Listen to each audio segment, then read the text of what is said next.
ನನ್ನೆಲ್ಲ ಆತ್ಮೀಯ ಸೋದರ ಸೋದರಿಗೆ ಸ್ವಾಗತ ಕೋರ್ತಾ ಈ ಕಾರ್ಯಕ್ರಮವನ್ನು ಒಂದು ಪ್ರಾರ್ಥನಾ ಶ್ಲೋಕದೊಂದಿಗೆ ಪ್ರಾರಂಭಿಸೋಣ.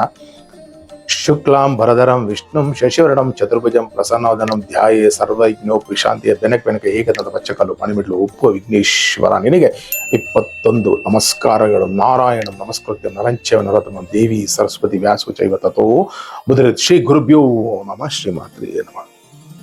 ಸ್ನೇಹಿತರೆ, ಈ ಮತ್ತೊಂದು ಕತೆ ಹನುಮದ್ ವೈಭವದಿಂದ.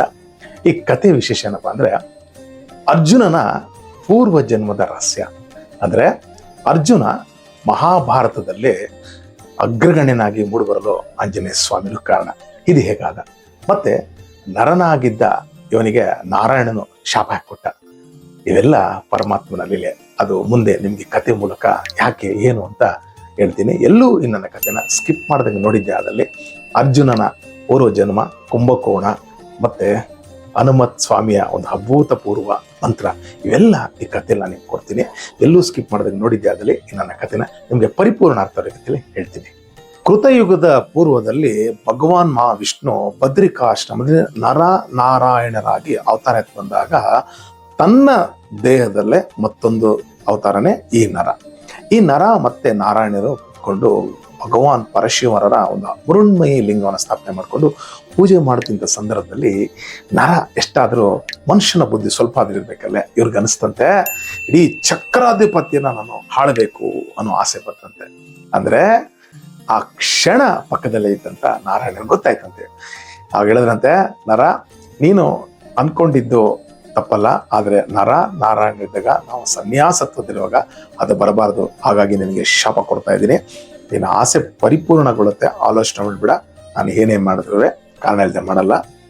ನೀನು ಈ ಕ್ಷಣ ದಕ್ಷಿಣದಲ್ಲಿರುವಂತ ಲಂಬಕೋಣ, ತಮಿಳುನಾಡಿನ ಲಂಬಕೋಣ, ಈಗ ಕುಂಭಕೋಣ ಆಗಿದೆ, ಅಲ್ಲಿ ನೀನು ವಿಜಯಿ ಅನ್ನೋ ರಾಜನಾಗಿ ಜನ್ಮ ಇತ್ತು. ಆ ಜನ್ಮದಲ್ಲಿ ಗಾರ್ಗಾಚಾರ್ಯರ ದರ್ಶನ ಆಗುತ್ತೆ. ಅವರ ಮುಖಾಂತರ ನೀನು ಆಂಜನೇಯ ಸ್ವಾಮಿಯ ದರ್ಶನ ಆಗುತ್ತೆ. ಅವ್ರ ಮುಖಾಂತರ ನಿನಗೆಲ್ಲ ಒಳ್ಳೇದಾಗತ್ತೆ, ಹೋಗು ಅಂದ್ರಂತೆ. ಇದನ್ನು ಕೇಳಿದಂತೆ ನರ ಪರಿಪರಿಯಾಗಿ ಸ್ವಾಮಿನ ಬೇಡ್ಕೊಂಡಂತೆ, ಹತ್ತನಂತೆ ಗೋಗರದಂತೆ, ನಿನ್ನ ದೇಹದಲ್ಲಿ ನನಗೆ ಒಂದು ಜಾಗನ ಕೊಟ್ಟು ನನ್ನ ಪಕ್ಕದಲ್ಲೇ ಇಟ್ಕೊಂಡಿದ್ಯಾ ಸ್ವಾಮಿ, ನನಗಿಂತ ಒಂದು ಯಾಕೆ ಬಂತು ಅಂದಾಗ ಹೇಳ್ತಂತೆ, ಇದೆಲ್ಲ ನಿನ್ನ ಒಳ್ಳೇದಕ್ಕೆ, ಮುಂದೆ ನಡೆಯೋದನ್ನ ನಾನು ಗ್ರಹಿಸಿ ಹೇಳ್ತೀನಿ, ಒಳ್ಳೇದಾಗ್ಲಿ, ಹೋಗು ಅಂದ್ರಂತೆ. ಆ ಕ್ಷಣ ಅಲ್ಲಿಂದ ಬಂದವರೇ ಈ ನರ ತಮಿಳುನಾಡಿನ ಲಂಬಕೋಣ, ಆಗ ಈಗ ಕುಂಭಕೋಣ ಆಗಿದೆ. ಆ ಕುಂಭಕೋಣದಲ್ಲಿ ವಿಜಯಿ ಅನ್ನೋ ರಾಜನಾಗಿ ಪಾಂಡ್ಯ ದೇಶದಲ್ಲಿ ಜನಿಸಿದ್ರು. ಅಲ್ಲಿ ಇವರು ಪರಾಕ್ರಮಿಯಾಗಿ ಮತ್ತೆ ಸ್ವಾಮಿನಿಷ್ಠೆಯಾಗಿ, ಜೊತೆಗೆ ಎಲ್ಲರಿಗೂ ತುಂಬಾ ಪ್ರೀತಿ ಉಳ್ಳರಾಗಿ ಬೆಳೆದ್ರು ಈ ವಿಜಯಿ ಅನ್ನೋ ರಾಜ. ಇವ್ರಿಗೆ ಯಾಕಂದ್ರೆ ಪೂರ್ವಜನದ ವಾಸನೆ, ಚಕ್ರಾಧಿಪತಿ ಹೇಗಾದ್ರೂ ಸಾಧನೆ ಮಾಡಬೇಕು ಅನ್ನೋವಾಗ ಆಲೋಚನೆ ಮಾಡಿದ್ದೆ, ನನಗೆ ಅವನು ಒಬ್ಬ ಉತ್ತಮ ಗುರು, ಅವರ ಮಾರ್ಗದರ್ಶನ ಮೂಲಕ ಹೋದಾಗ ಖಂಡಿತ ನಾನು ಈ ಚಕ್ರಾಧಿಪತಿ ಸಾಧನೆ ಮಾಡ್ತೀನಿ ಅಂತೇಳಿ ಆಲೋಚನೆ ಮಾಡಿದಾಗ ಅವರಿಗೆ ತನ್ನ ರಾಜ್ಯದಲ್ಲಿದ್ದಂಥ ಗುರುಗಳು ಸೂಚನೆ ಮಾಡಿದ್ದೆ, ಈ ಕ್ಷಣ ನೀನು ಕಾಳಹಸ್ತಿ ಕ್ಷೇತ್ರಕ್ಕೆ ಹೋದ್ರೆ ಖಂಡಿತ ಒಳ್ಳೇದಾಗತ್ತೆ ಅಂದಾಗ ಅವರ ಆದೇಶದ ಮೂಲಕ ಇವರು ಕಾಳಹಸ್ತಿ ಕ್ಷೇತ್ರಕ್ಕೆ ಬಂದು ಸ್ವರ್ಣಮುಖಿ ನದಿಯಲ್ಲಿ ಸ್ನಾನ ಮಾಡುತ್ತಿದ್ದಾಗ ಆ ಕ್ಷಣ ಅಲ್ಲಿ ಅವರಿಗೆ ಗೋಚರಿಸಿದವರೇ ಯದುಕುಲದ ಕುಲಗುರುಗಳಾದವರು ಸಾಕ್ಷಾತ್ ಶ್ರೀಕೃಷ್ಣ ಭಗವಾನರಿಗೆ ಹೆಸರಿಟ್ಟವರು ಗಾರ್ಗಾಚಾರ್ಯ ದರ್ಶನ ಆಯ್ತು.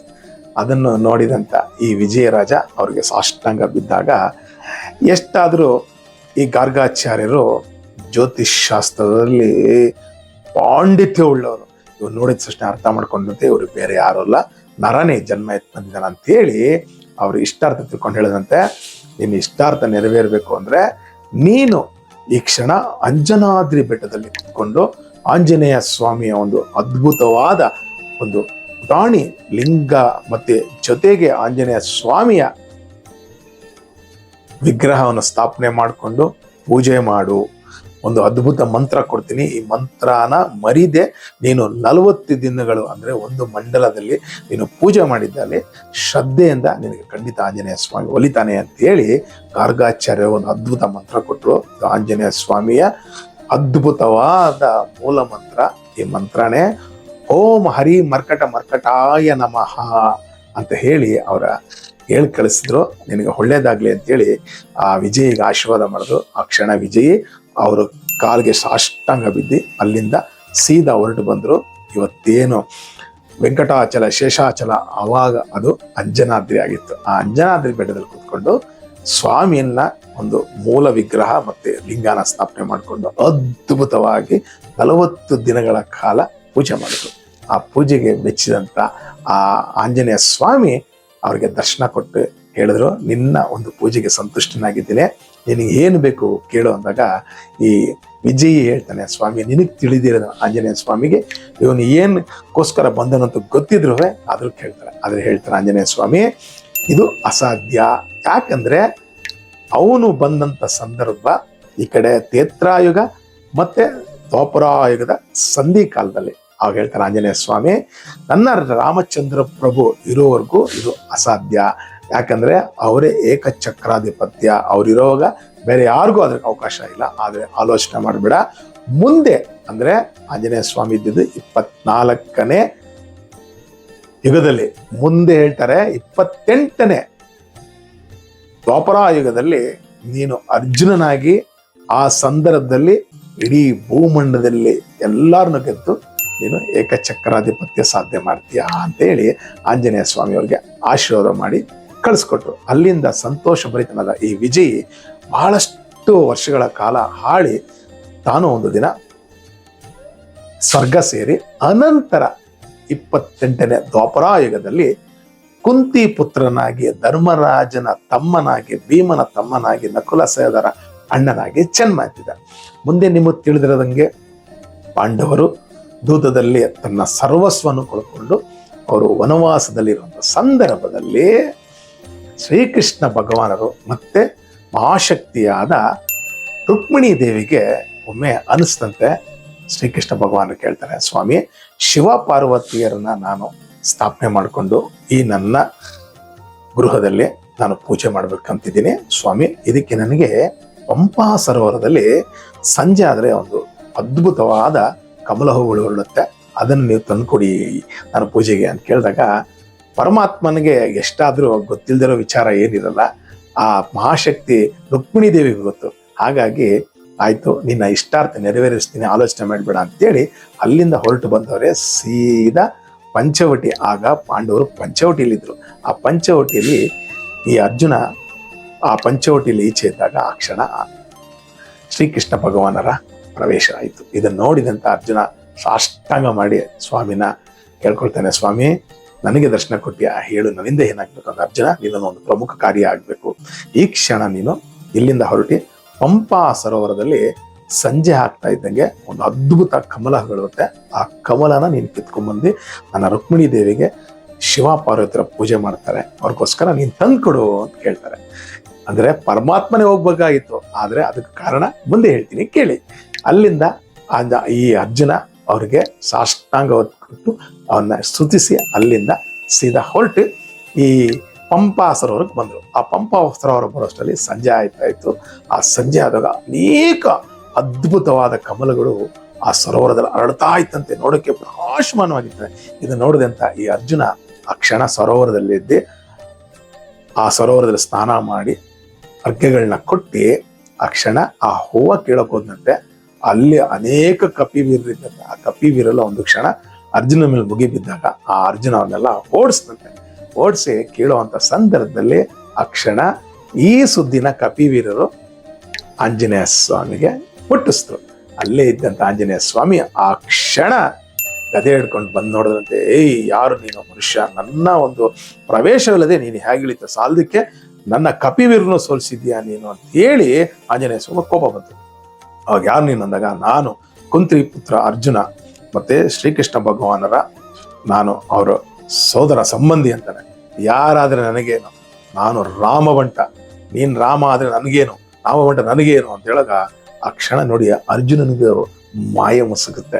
ಅಹಂಕಾರದಿಂದ ಹೇಳ್ತಾನೆ, ನೀನು ಓಹೋ ತ್ರೇತಾಯುಗದಲ್ಲಿ ರಾಮನ ಬಂಟನಾಗಿದ್ದ, ನಿನ್ನ ರಾಮ ಮನಸ್ಸು ಮಾಡಿದ್ರೆ ಒಂದೇ ಬಾಣದಿಂದ ಸೇತುವೆ ಕಟ್ಟಿರೋರು, ಅವ್ರ ಕೈಯಲ್ಲಿ ಆಗದೆ ಇರೋದು ಕೊನೆಗೆ ನಿಮ್ಮ ಸಹಾಯ ಮಾಡುವಾಗ ಹೇಳ್ತಾರೆ, ಆಂಜನೇಯ ಸ್ವಾಮಿ ಎಲ್ಲವೋ ಧೂರ್ತ, ಬ್ರಹ್ಮನಿಂದ ನಮಗೊಂದು ವರ ಇದೆ, ಯಾವುದೇ ಕಬ್ಬಿಣದಿಂದ ಕಟ್ಟಿದ್ರೂ ಅದ್ರ ಮೇಲೆ ನಾವು ನಡೆದಾಗ ಅದು ಪುಡಿ ಪುಡಿ ಆಗತ್ತೆ ಅಂತ ವರ ಪಡೆದವರು. ಹಾಗಾಗಿ ನಮ್ಮಗಳ ಸಹಾಯದಿಂದ ಪ್ರಭು ಮನಸ್ಸು ಮಾಡಿದ್ರೆ ಒಂದೇ ಬಾಣದಿಂದ ಆ ಲಂಕೆಗೆ ಕಟ್ಟಿರೋರು. ಆದ್ರೆ ಇದನ್ನ ಹರಿತಂತ ರಾಮಚಂದ್ರ ಪ್ರಭು ಅದಕ್ಕೋಸ್ಕರ ನಮ್ಮಗಳ ಸಹಾಯದಿಂದ ಕಲ್ಲುಗಳನ್ನ ಹಾಕ್ಸಿ ಅದ್ರ ಮೇಲೆ ನಡ್ಕೊಂಡೋಗಿ ಯುದ್ಧ ಮಾಡಿ ಗೆದ್ದಂಥವ್ರು ರಾಮಚಂದ್ರ ಪ್ರಭು. ನಿನಗೇನು ಗೊತ್ತು ಧೂರ್ತ ಅಂತಾರೆ. ಆವಾಗ ಈ ಅರ್ಜುನಿಗೆ, ಹಾಗಾದ್ರೆ ನಿನಗಂತ ಶಕ್ತಿ ಇದೆ ತಾನೆ, ನಾನೀಗ ಒಂದು ಕೆಲಸ ಮಾಡ್ತೀನಿ, ಈಗ ಮತ್ತೊಮ್ಮೆ ನಾನು ಆ ಲಂಕೆವರೆಗೂ ನಾನು ಸೇತುವೆ ಕಟ್ತೀನಿ, ನೀನಂತ ಪರಾಕ್ರಮಶಾಲಿ ಆಗಿದ್ರೆ ಈ ಸೇತುವೆನ ಮುರಿ ಅಂತ. ಆಗ ಆಂಜನೇಯ ಸ್ವಾಮಿ ಹೇಳ್ತಾರೆ, ಆಗೊಂದು ಪಕ್ಷ ಮುರಿದ್ರೆ ನೀನೇನ್ ಮಾಡ್ಕೊಳ್ತೀಯ, ನೀನೇನಾದ್ರೂ ಆ ಒಂದು ಸೇತುವೆನ ಮುರಿದಿದ್ದೆ ಆದಲ್ಲಿ ನಾನು ಈ ಕ್ಷಣನೇ ನಾನು ಅಗ್ನಿಲಿ ಪ್ರವೇಶ ಮಾಡ್ತೀನಿ ಈ ಗಾಂಡಿವ್ಯ ಸಮೇತ ಅಂತಾನೆ. ಆಗೊಂದು ಪಕ್ಷ ನೀನು ಮಾಡಿದ್ದೆ ಆದಲ್ಲಿ, ನೀನು ಗೆದ್ದಿದ್ದೆ ಆದಲ್ಲಿ ನಾನು ನಿನ್ನ ಧ್ವಜದ ಮೇಲೆ ಇರ್ತೀನಿ, ಜೊತೆಗೆ ನೀನು ಬಿಡುವಂತ ಬಾಣದಲ್ಲಿ ಸಾಕ್ಷಾತ್ ಶಿವನೇ ಇರ್ತಾನೆ, ಮತ್ತೆ ನಿನ್ನನ್ನು ಕಾಯಲಿಕ್ಕೆ ಆ ಪರಮಾತ್ಮದ ಕೃಷ್ಣನೂ ಸಹ ನಾವು ನಿನ್ನನ್ನ ಯಾವುದೇ ನಿನಗೆ ಅಪಘಾತ ಆಗದಿರ್ತಾರ ನಾವು ನಿನ್ನನ್ನ ಕಾಯ್ತೀವಿ ಅಂತಾರೆ. ಆವಾಗ ಅರ್ಜುನ ಇಷ್ಟೇ ತಾನೇ ಅಂದ್ಬಿಟ್ಟು ಅವನು ಆ ಕ್ಷಣ ಸ್ವಾಮಿನ ನೆನೆಸ್ಕೊಳ್ದೆ ಬಾಣ ಬಿಟ್ಟು ಅದ್ಭುತವಾದ ಒಂದು ಸೇತುವೆ ಕಟ್ತಾನೆ. ಆ ಕ್ಷಣ ಆಂಜನೇಯ ಹೇಳ್ತಾನೆ, ತೋರಿಸಿ ನಿನ್ನ ಪರಾಕ್ರಮ ಅಂತಾನೆ. ಆಂಜನೇಯ ಸ್ವಾಮಿ ಕೇವಲ ತನ್ನ ಎಡಗಾಲಿಂದ ಅದನ್ನೆಲ್ಲ ಧ್ವಂಸ ಮಾಡಿಬಿಡ್ತಾನೆ. ಇದನ್ನು ನೋಡಿದಂತ ಅರ್ಜುನಿಗೆ ಏನು ಮರು ಮಾತಾಡಲಿಕ್ಕಾಗೋದಿಲ್ಲ. ಆವಾಗ ಇವನು ಆ ಕ್ಷಣ ಒಂದು ಅಗ್ನಿಯನ್ನ ಸೃಷ್ಟಿ ಮಾಡಿಕೊಂಡು ಆ ಕ್ಷಣ ಪಾಯೋಪರೇಷ ಮಾಡೋಕ್ಕೆ 3 ರೌಂಡ್ ಹೊಡಿತಾ ಇರ್ತಾನೆ. ಇನ್ನೇನು ಪಾಯೋಪರೇಷ ಮಾಡಬೇಕು ಆ ಕ್ಷಣ ಶ್ರೀಕೃಷ್ಣ ಭಗವಾನರಲ್ಲಿ ಪ್ರತ್ಯಕ್ಷನಾಗ್ತಾರೆ. ಆವಾಗ ಆಂಜನೇಯನಿಗೆ ಮತ್ತೆ ಈ ಅರ್ಜುನ ಕೇಳ್ತಾರೆ, ಯಾಕೆ ಏನು ಪ್ರಾಯೋಪೇಶ ಮಾಡಿದೆ, ಏನಾಯ್ತು? ಆವಾಗ ಇವರಿಬ್ರು ಹೇಳ್ತಾರೆ ನಡೆದಂತ ಘಟನೆ ಹೇಳಿದಾಗ ಆ ಕ್ಷಣ ಶ್ರೀಕೃಷ್ಣ ಭಗವಾನ್ ಹೇಳ್ತಾರೆ, ಇದಕ್ಕೆ ಸಾಕ್ಷಿ ಯಾರು ಅಂತಾರೆ. ಯಾರು ಸಾಕ್ಷಿ ಇಲ್ಲ, ಮತ್ತೆ ಸಾಕ್ಷಿ ಬೇಕಲ್ವಾ? ನೀವಿಬ್ರು ಪಣ ತೊಟ್ಟಿದ್ರು ಒಬ್ರಿಗೊಬ್ರು, ಆ ಪಣದಲ್ಲಿ ಇವಾಗ ಆಂಜನೇಯ ಸ್ವಾಮಿ ಗೆದ್ದಿದ್ದಾನೆ, ನೀನ್ ಸೋತಿದ್ಯಾ, ಅದು ಇದಕ್ಕೆ ಸಾಕ್ಷಿ ಯಾರು? ನನ್ನ ಮುಂದೆ ಹೇಗೆ ಮಾಡಿ ನಾನು ಸಾಕ್ಷಿ ಆಗಿರ್ತೀನಿ ಅಂದಾಗ ಮತ್ತೊಮ್ಮೆ ಏನ್ ಮಾಡ್ತಾನೆ ಅರ್ಜುನ, ಸಾಷ್ಟಾಂಗ ಬಿದ್ದೆ ಶ್ರೀಕೃಷ್ಣ ಭಗವಾನರಿಗೆ ಒಂದು ಅದ್ಭುತವಾದ ಅಸ್ತ್ರ ತಗೊಂಡು ಅವ್ರು ನೆನೆಸಿಬಿಟ್ಟಿದ ತಕ್ಷಣ ಆ ಅಸ್ತ್ರದಲ್ಲಿ ಶ್ರೀಕೃಷ್ಣ ಭಗವಾನರ ಶಕ್ತಿ ವಜ್ರವಾಗಿ ನಿಲ್ಲುತ್ತೆ, ಮತ್ತೆ ಅದು ಕಟ್ಟುತ್ತೆ. ಆಂಜನೇಯ ಸ್ವಾಮಿಗೆ ಹೇಳ್ತಾರೆ, ಇವಾಗ ನಿನ್ನ ಪ್ರತಾಪ ತೋರಿಸು ಅಂತ ಆಂಜನೇಯ ಸ್ವಾಮಿಗೆ ಶ್ರೀಕೃಷ್ಣ ಭಗವಾನ್ ಸೂಚಿಸ್ತಾರೆ. ಆ ಕ್ಷಣ ಆಂಜನೇಯ ಸ್ವಾಮಿ ಒಂದು ಬಲಗಾಲಿ ಇಡಕ್ಕೆ ಹೋಗ್ತಾನೆ, ಬಹಳ ಎಷ್ಟು ಗಟ್ಟಿ ಇರುತ್ತೆ ಅಂದ್ರೆ ಆಶ್ಚರ್ಯ ಆಗುತ್ತೆ. ನಾನು 2 ಕಾಲನ್ನಿಟ್ಟು ಜೋರಾಗಿ ಧುಮುಕ್ತಾರೆ, ಏನು ಒಂದು ಚೂರು ಅಲ್ಲಿ ಒಂದು ಚೂರು ಸಹ ಸದ್ದು ಬರೋದಿಲ್ಲ. ಆಶ್ಚರ್ಯ ಆಗುತ್ತೆ, ಇದೇನಿದು ಒಂದು ಚೂರು ಮುರಿದಿರೋ ಸೌಂಡ್ ಬರ್ತಿದ್ಯಲ್ಲ, ಏನದು ನನಗೆ ಅಂತ ಹೇಳ್ಬಿಟ್ಟು ಇನ್ನೂ ಜೋರಾಗಿ 2 ಕಾಲಿಂದ ಎಗ್ರಿ ಕುಣಿತಾರೆ. ಕುಣಿದಾಗ ಆ ನೀರಿನ ಕೆಳಗಡೆ ಸಾಕ್ಷಾತ್ ಯಾರಿರ್ತಾರೆ ಅಂತ ಕೇಳ್ತೀರಾ, ಕೂರ್ಮ ಅವತಾರದಲ್ಲಿ ಶ್ರೀಕೃಷ್ಣ ಭಗವಾನರು ಕೆಳಗಡೆ ತನ್ನ ಬೆನ್ನನ್ನ ಆ ಒಂದು ಸೇತುವೆ ಕೊಟ್ಟಿರ್ತಾರೆ. ಆಂಜನೇಯ ಸ್ವಾಮಿ ಎಷ್ಟು ತುಳಿದ್ರೆ ಇದೊಂದು ಚೂರು ಅಲ್ಲಿ ಹಲ್ಲಾಡದೇ ಇರೋದು ಆಶ್ಚರ್ಯ ಆಗಿ ಆಂಜನೇಯ ಸ್ವಾಮಿ ಜೋರಾಗಿ 2 ಕಾಲದೊಳಗ ಕೆಂಪು ರಕ್ತ ಬರುತ್ತೆ. ಅಂದ್ರೆ ಆ ಆಮೆ ಮೇಲಿರುವಂತ ಆ ಗಟ್ಟಿಯಾದ ಆ ಒಂದು ಬೆನ್ನಿನ ಮೇಲೆ ಇರುತ್ತಲ್ಲ ಅಷ್ಟು ಗಟ್ಟಿ ಇರುತ್ತಂತೆ. ಆ ಗಟ್ಟಿಯಾದ ಚಿಪ್ಪೆ ಒಡೆದೋಗಿ ರಕ್ತ ಬರ್ತಿರುತ್ತಂತೆ, ಆದ್ರೆ ಆ ಸೇತುವೆ ಮಾತ್ರ ಆಗಿರುತ್ತೆ. ಇದನ್ನ ನೋಡಿದಂತ ಆಂಜನೇಯ ಸ್ವಾಮಿ ಆಶ್ಚರ್ಯ ಆಗುತ್ತೆ, ಇದೇನು ರಕ್ತ ಬರ್ತಿದೆ ಅಂತ. ಆ ಕ್ಷಣ ತನ್ನ ದಿವ್ಯ ದೃಷ್ಟಿಯಿಂದ ನೋಡ್ತಾನಂತೆ ಸ್ವಾಮಿ, ರಾಮಚಂದ್ರ ಪ್ರಭುವಿನ ಬೆನ್ನು ಕಾಣುತ್ತಿದ್ದೆ. ಅಯ್ಯೋಯ್ಯೋ, ಆ ಕ್ಷಣ ಚಂಗನ ಜಿಗಿರಿ, ಅಯ್ಯೋ ಸ್ವಾಮಿ ನಿನ್ನ ತುಳಿತಿದ್ದೀನ, ಎಂತ ಅಪರಾಧ ಮಾಡದೆ ಪ್ರಭು, ನನ್ನ ಕ್ಷಮಿಸು ಅಂತ ಹೇಳಿ ಕೈ ಮುಗಿಯುವಷ್ಟರಲ್ಲಿ ಅಲ್ಲಿ ಶ್ರೀಕೃಷ್ಣ ಭಗವಾನರೇ ರಾಮನ ಕಾಣಿಸ್ಕೊಳ್ತಾರಂತೆ. ಇದನ್ನ ನೋಡಿದಂತ ಆಂಜನೇಯ ಸ್ವಾಮಿ ಒಂದು ಕ್ಷಣ ಸಾಷ್ಟಾಂಗ ಬಿದ್ದಿ, ಪ್ರಭು ನನ್ನಿಂದ ಅಪರಾಧ ಆಯ್ತು ಮಗ, ಅಪರಾಧ ಆಗಿಲ್ಲ ಹನುಮ, ನೀನು ಎಷ್ಟಾದರೂ ರಾಮ ಭಕ್ತ, ಇವನು ನನ್ನ ಭಕ್ತ, ನಿಮ್ಮಿಬ್ಬರು ನಾನು ಬಿಟ್ಕೊಳ್ಳೋದು ಹೇಗೆ, ಹಾಗಾಗಿ ನಾನು ಈ ರೂಪ ತಳ್ಕೊಬೇಕಾಗಿತ್ತು ಅನ್ನೋವಾಗ ಹೇಳ್ತಾರೆ ಆಂಜನೇಯ ಸ್ವಾಮಿ, ನಾನು ಸೋತ ಮೇಲೆ ನಿನಗೆ ಕೊಟ್ಟಂತ ಮಾತು ಉಳಿಸ್ಕೊಳ್ತೀನಿ. ಮುಂದೆ ನಡೆಯುವಂತ ಮಹಾಭಾರತ ಯುದ್ಧ ನಾನು ನಿನಗೆ ನಿನ್ನ ಕಪಿಧ್ವಜದಲ್ಲಿ ನಿನ್ನ ರಕ್ಷಣೆ ಆಗಿರ್ತೀನಿ. ಹಗಲೆಲ್ಲ ಪರಮಾತ್ಮ ಆ ರಥನ ಕಾಯ್ತಾನೆ, ರಾತ್ರಿ ಆದ್ರೆ ನಾನು ಕಾಯ್ತೀನಿ. ಎಲ್ಲಿವರೆಗೂ ನಾನು ಶ್ರೀಕೃಷ್ಣ ಭಗವಾನ್ ಇರ್ತಾರೆ, ನಿನ್ನ ಅಸ್ತ್ರದಲ್ಲಿ ಸಾಕ್ಷಾತ್ ಈಶ್ವರ ಇರ್ತಾನೆ. ನಿನ್ನನ್ನ ನಾವು ಅನುಕ್ಷಣನು ಕಾದಿ ನಿನಗೆ ವಿಜಯ ತಂದ್ಕೊಡ್ತೀವಿ, ನಿನ್ನ ಆಸೆ ಏನಿತ್ತು ಅದನ್ನ ನಾನು ನೆರವೇರಿಸ್ಕೊಡ್ತೀವಿ ಅಂತ ಹೇಳ್ತಾರೆ. ಆ ಕ್ಷಣ ಆಂಜನೇಯ ಸ್ವಾಮಿ ಶ್ರೀಕೃಷ್ಣ ಭಗವಾನಿಗೆ ವಂದಿಸಿ ಅಲ್ಲಿಂದ ಮಾಯ ಆಗಿ ಹೋಗ್ತಾರೆ. ಮತ್ತೆ ಅರ್ಜುನ ಆ ಕ್ಷಣ ಶ್ರೀಕೃಷ್ಣ ಭಗವಾನಿಗೆ ವಂದಿಸಿ, ಪರಮಾತ್ಮ ನೋಡಿದ್ಯಾ ನನ್ನ ಪರಾಕ್ರಮ ಅಂತಾನೆ. ಇನ್ನೂ ಅವನಿಗೆ ಮಾಯ ಹೋಗಿರೋದಿಲ್ಲ. ಆ ಮಾಯ ಅಂತ ಹೇಳ್ತಾನೆ, ಈ ಕ್ಷಣ ನೀನು ನಿನ್ನ ವೈಕುಂಠಕ್ಕೆ ನಾನು ಈ ಹಸ್ತಗಳಿಂದ ನಾನು ಸೇತುವೆ ನಿರ್ಮಿಸ್ತೀನಿ. ಕೃಷ್ಣ ಭಗವಾನ್ ಹಸುನಕ್ಕಿ ನೀ ನಿರ್ಮಿಸ್ತೀಯ ಅಂತೇಳಿ ಹಸುನಕ್ಕಿ ಅಲ್ಲಿಂದ ಮುಂದೆ ಹೊರಡಾಗ ಆ ಕ್ಷಣ ಅಲ್ಲಿ ನಾರದರ ಪ್ರವೇಶ ಆಗುತ್ತೆ. ನಾರದರ ಪ್ರವೇಶ ಆಗಿ ನಾರದ್ರೆ ಬರೋದ್ ಬಂದ್ರಿ, ಒಂದು 5 ನಿಮಿಷ ಬೇಗ ಬರಬಾರದೆ, ನನ್ನ ಪರಾಕ್ರಮ ನೋಡುವಾಯ್ತು, ಆಂಜನೇಯ ಸ್ವಾಮಿನೇ ನಾನು ಈ ಸೇತುವೆ ಮೇಲೆ ನಿಲ್ಲಿಸಿ ಅವ್ರನ್ನ ಸೋಲ್ಸ್ ಕಳಿಸ್ತೆ ಅಂತ ಹೇಳಿದ್ರೆ, ಆಂಜನೇಯ ಸ್ವಾಮಿ ಸೋಲ್ಸ್ ಕಳಿಸ್ತಾನೆ ನೀನು. ಅವಾಗ ನಾರದ್ರು ಹೇಳ್ತಾರೆ, ಯಾರು ತಿಳ್ಕೊಂಡಿದ್ಯಾ ನೀನು, ಏನ್ ತಿಳ್ಕೊಂಡಿದ್ಯಾ ಆಂಜನೇಯನ ಅಂತ ಲಂಕೆನೆ ಧ್ವಂಸ ಮಾಡಿ ಅನೇಕ ಭಯಂಕರ ರಾಕ್ಷಸರನ್ನ ಸಂಹಾರ ಮಾಡಿದಂತ ರುದ್ರಾಂಶ ಸಂಭೂತ ನೀನ್ ತಿಳ್ಕೊಂಡಿದ್ಯಾ ನಾನು ಗೆದ್ದೆ ಅಂತ. ಒಂದು ಕ್ಷಣ ಇರು ಅಂತೇಳಿ ಶ್ರೀಕೃಷ್ಣ ಭಗವಾನ್ ಅಲ್ಲೇ ಇದ್ದಾರಲ್ಲ ಅವರ ಉತ್ತರಿಯನ್ನ ತೆಗೆದು ತೋರಿಸ್ತಾರೆ. ಅವ್ರ ಬೆನ್ನ ಮೇಲೆ ಆಂಜನೇಯ ಸ್ವಾಮಿ ತುಳಿದಾಗ ಆ ಬಾಣಗಳ ಒಂದೊಂದು ಏಟು ಸ್ವಾಮಿ ಮೇಲೆ ಬರೇ ಬಂದ್ಬಿಟ್ಟಿದೆ. ಇದನ್ನು ನೋಡಿದಂತ ಅರ್ಜುನ ಒಂದು ಕ್ಷಣ ಗೊಳೋ ಅಂತ ಹತ್ತಿ ಸ್ವಾಮಿ ಪಾದ ಹಿಡ್ಕೊಂಡ್ಬಿಡ್ತೇನೆ. ಸ್ವಾಮಿ ನನಗೋಸ್ಕರ ನೀನು ಇಷ್ಟು ಕಷ್ಟ ಆಗ್ತೀಯ, ನನಗೋಸ್ಕರ ನೀನು ಇಷ್ಟೆಲ್ಲ ಸಹಿಸ್ತಾ ಅಂದಾಗ ಪರಮಾತ್ಮ ಹೇಳ್ತಾನೆ, ನಾನು ಆಂಜನೇಯ ಆಡಿದ ನಾಟಕ ಇದು, ನಿನಗೆ ಆಂಜನೇಯ ಸ್ವಾಮಿ ಕೊಟ್ಟಂತ ವರ ಅದು ಫಲಿಸಬೇಕು. ಯಾಕಂದ್ರೆ ಮುಂದೆ ನಡೆಯುವಂತ ಘೋರ ಮಹಾಭಾರತದಲ್ಲಿ ಆಂಜನೇಯ ಸ್ವಾಮಿ ಆಶೀರ್ವಾದ ಇಲ್ಲದೆ ನೀನು ಗೆಲ್ಲಲು ಅಸಾಧ್ಯ. ಜೊತೆಗೆ ನನ್ನ ಒಂದು ಆಶೀರ್ವಾದ ಆ ರಥಕ್ಕೆ ಬೇಕು. ಹಾಗಾಗಿ ನಾನು ಈ ನಾಟಕ ಆಡ್ಬೇಕಾಗಿತ್ತು. ನರನಾಗಿದ್ದಾಗ ನಿನಗೆ ನಾನೇ ನಾರಾಯಣಾಗಿ ಶಾಪ ಕೊಟ್ಟಿದ್ದೆ, ವಿಜಯಿಯಾಗಿ ನೀನು ಜನ್ಮ ಎತ್ತಿ ಆ ಜನ್ಮದಲ್ಲಿ ಆಂಜನೇಯ ಸ್ವಾಮಿಯ ವರ ತಗೊಬೇಕಾಗಿತ್ತು. ಆ ವರದ ಮೂಲಕ ಈ 24ನೇ ದ್ವಾಪರ ಯುಗದಲ್ಲಿ ಅವರು ಮತ್ತೆ ಬಂದು ನಿನಗೆ ಆ ವರನ ಪರಿಪೂರ್ಣ ಮಾಡಿಕೊಡ್ಬೇಕಾಗಿತ್ತು. ಹಾಗಾಗಿ ನಾನು ಆಂಜನೇಯ ಸ್ವಾಮಿ ಆಡಿದ ನಾಟಕ ಅಂದಾಗ ಕೊಡೋ ಅಂತ ಅರ್ಥ ಈ ಅರ್ಜುನ ಸಾಷ್ಟಾಂಗ ಪಾದಗಳನ್ನ ಹಿಡ್ಕೊಂಡ್ಬಿಡ್ತಾನೆ. ಹಾಗಾಗಿ ಈ ಮುಂದೆ ಬರುವಂತ ಯುದ್ಧದಲ್ಲಿ ಅತಿರಥ ಮಹಾರಥರು ಭೀಷ್ಮಾಚಾರ್ಯರು, ದ್ರೋಣಾಚಾರ್ಯರು, ಕರ್ಣ, ಅಶ್ವತ್ಥಾಮ ಅವರು ಬಿಡೋ ಅಸ್ತ್ರಗಳು ಯಾವಾಗೂ ಆ ರಥ ಸುಟ್ಟೋಗ್ಬೇಕಾಗಿತ್ತು. ಆಂಜನೇಯ ಸ್ವಾಮಿ ರಾತ್ರಿ ಕಾಯೋನು, ಹಗಲೆಲ್ಲ ಶ್ರೀಕೃಷ್ಣ ಭಗವಾನ. ಹಾಗಾಗಿ ರಥ ಧ್ವಂಸ ಆಗಿರ್ಲಿಲ್ಲ. ಇವ್ರಿಗೆ ವಿಜಯ ತಂದ್ಕೊಡ್ಬೇಕಾಗಿತ್ತು. ಮತ್ತೆ ಮಾತು ಕೊಟ್ಟಂಗೆ ಇವನು ಏಕಚಕ್ರಾಧಿಪತ್ಯ ಅಂದ್ರೆ ಆ ಸಂದರ್ಭದಲ್ಲಿ ಅರ್ಜುನನ್ನ ಗೆಲ್ಲುವಂತ ಗಂಡು ಯಾರು ಇರ್ಲಿಲ್ಲ. ಅವ್ರ ಮಾತು ಅರ್ಜುನನಾಗಿ ನೆರವೇರಿಸ್ಕೊಡ್ಬೇಕಾಗಿತ್ತು. ಇದು ಪರಮಾತ್ಮ ಆಡಿದ ನಾಟಕ. ಯಾಕಂದ್ರೆ ಏನೇ ಮಾಡಿದ್ರೆ ಕಾರಣ ಇಲ್ಲದೆ ಸ್ವಾಮಿ ಮಾಡಲ್ಲ. ಹಾಗಾಗಿ ನರನಾಗಿ ಮುಂದೆ ಗೊತ್ತಿತ್ತು ಮಹಾಭಾರತ ಬರುತ್ತೆ, ಮುಂದೆ ಬರುವಂತ ಮಹಾಭಾರತದಲ್ಲಿ ಇವ್ರನ್ನೆಲ್ಲ ಎದುರಿಸ್ಬೇಕು ಅಂದ್ರೆ ಇವ್ರಿಗೆ ಶಕ್ತಿ ಬೇಕು. ಹಾಗಾಗಿ ನರನ್ನ ಶಾಪ ಕೊಟ್ಟು ವಿಜಯಾಗಿ ಕಳಿಸಿ ವಿಜಯಿಂದ ಮತ್ತೆ ಆಂಜನೇಯ ಸ್ವಾಮಿ ವರ ಪಡ್ಕೊಂಡು ಮತ್ತೆ ಅರ್ಜುನನಾಗುತ್ತೆ ಮತ್ತೆ ಆಂಜನೇಯ ಸ್ವಾಮಿ ವರಾನ ಕಪಿಧ್ವಜವಾಗಿ ನಿಲ್ಲಿಸ್ಬೇಕು ಅಂತ ಹೇಳಿ ಇದೆಲ್ಲ ಮೊದಲೇ ನಿರ್ಧಾರ ಆಗಿದ್ರಿಂದ ಇಷ್ಟೆಲ್ಲ ನಾಟಕ ಆಡಿಸ್ಬೇಕಾಯಿತು ಆ ಜಗನ್ನಾಟಕ ಸೂಟಕದಾರ, ಆ ಪರಮಾತ್ಮನಾದ ಕೃಷ್ಣ. ಹಾಗಾಗಿ ಈ ಕಥೆಯಲ್ಲಿ ಇಷ್ಟೆಲ್ಲ ಬರಬೇಕು ಅಂದ್ರೆ ಇದು ನಮ್ಗೆ ಅರ್ಥ ಆಗುತ್ತೆ. ಏಕಾಏಕಿ ಅರ್ಜುನ ಯಾಕೆ ಬಂದ, ಅರ್ಜುನನೂ ಸಹ ಪೂರ್ವದಲ್ಲಿ ಇಷ್ಟೆಲ್ಲ ಮಾಡ್ಕೊಂಡು ಬಂದೆ ಅರ್ಜುನ ಗೆಲ್ಬೇಕಾಯ್ತು. ಯಾಕಂದ್ರೆ ಅವನ ಆ ಮಹಾಭಾರತ ಯುದ್ಧದಲ್ಲಿ ಅವನ ಎದುರಾಗಿ ನಿಂತಿರೋರೆಲ್ಲ ಬಹಳ ಪರಾಕ್ರಮಿಗಳು, ದೇವತಾ ಮನುಷ್ಯರು.